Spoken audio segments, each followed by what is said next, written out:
Over the past couple years, the Instant Pot has become a very popular cooking device, and a lot of people are out there looking for Instant Pot recipes. But what you don't tend to think about is that it's really easy to convert a slow cooker recipe into an Instant Pot recipe. So today I'll use one of our slow cooker recipes, which is carne picada, and I'll turn that into an Instant Pot recipe without changing any ingredients, just changing a little bit of time and technique. What I've got here is 2 pounds of Certified Angus Beef chuck roasts that I've cut into cubes. We'll start with making a seasoned flour. This will help to absorb some surface moisture on this beef to get a better sear and also help to thicken our sauce. I'll go in with some pepper and salt. I've got about 3 tablespoons of flour, and I'm adding this seasoning too. Then I've got some cumin, and this one's a little potent, so I'm only using about half a teaspoon. And then some chili powder, which this will give it a lot of its flavor, so I'm going to go in with a tablespoon of that. Now I'll just give this a mix. And we'll use this to season our beef, and also whatever's left over we'll use to thicken the sauce. So I'll just dump a little bit in at a time and toss the beef in this. And again, this is just to pick up some of that moisture on the surface of the beef so that it gets a better sear. And if you don't use all of it, we'll just toss it into the mix later. Alright, now I've got this pretty evenly coated with this seasoned flour mixture.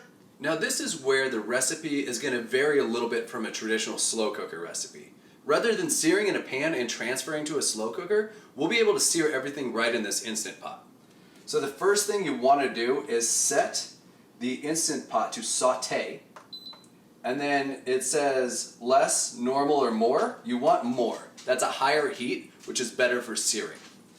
Next I'll add a little bit of canola oil or any other high heat oil.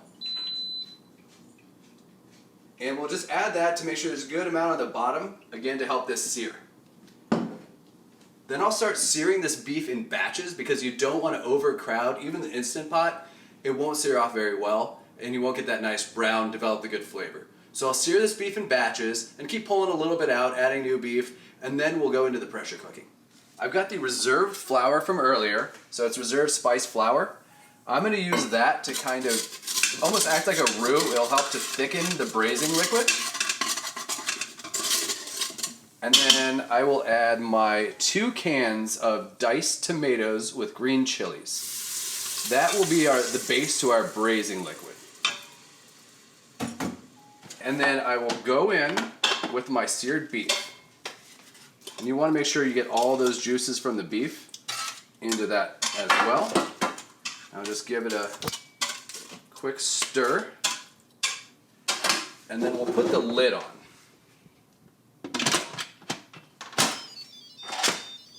For our slow cooker recipe, we would now normally set this to high for like 3 hours or low for maybe 6. But since we're converting this to an Instant Pot recipe, that's where the changes occur.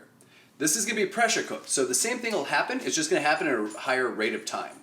For stew meat, I usually do about 20 minutes per pound of meat. So what I'll do is I'll hit cancel to turn the saute off. Then I will hit pressure cook. And again, you want to make sure that it's on more, which means that it's high pressure. And then I will go up to 40 minutes because that was 2 pounds of stew meat. So that's set. This will kick on by itself. The only thing is you want to make sure that it is on sealing and not venting. Venting will allow steam to escape, which won't pressure cook. If you're using something like a chuck roast or a bigger, denser piece of beef, it's going to be closer to 30 minutes a pound. But since we're doing stew meat, it'll be about 20 minutes a pound, so 40 minutes on this, and it cuts down that 3-hour cook time to 40 minutes. It takes a little bit of time to pressurize in the beginning and depressurize in the end, but it still cuts it down by about 1/3 of the time. Now that this is pressure cooked for 40 minutes, I've allowed it to depressurize for 17 minutes so far. The key here is you can do a quick release and it'll release the steam and you can open it right up, but I like to allow it to slowly depressurize. I think the meat becomes more tender and it's just a better way to go about it. So it's only 15 to 20 minutes extra, but I really think it's worth it. So before you open it, you do want to release any remaining pressure. It's mostly gone, but it's usually not 100% evaporated at this point. So I'll let this depressurize, and then the pin that locks it in place will drop down, and then I can actually open it up and start pulling the meat out. So the pin is dropped down, which means the pressure is at an acceptable level for me to start pulling out this beef. And you can already tell that's good and tender. And I really think that allowing it to naturally depressurize helps with the tenderness of the beef. Now the beef is super tender because it was pressure cooked, and it's in a fraction of the amount of time. So I'm going to plate up a couple tacos here. And you could serve this over anything, rice, you can make burritos, you can make a bowl out of it, but I'm a big taco fan, as well as the rest of the family.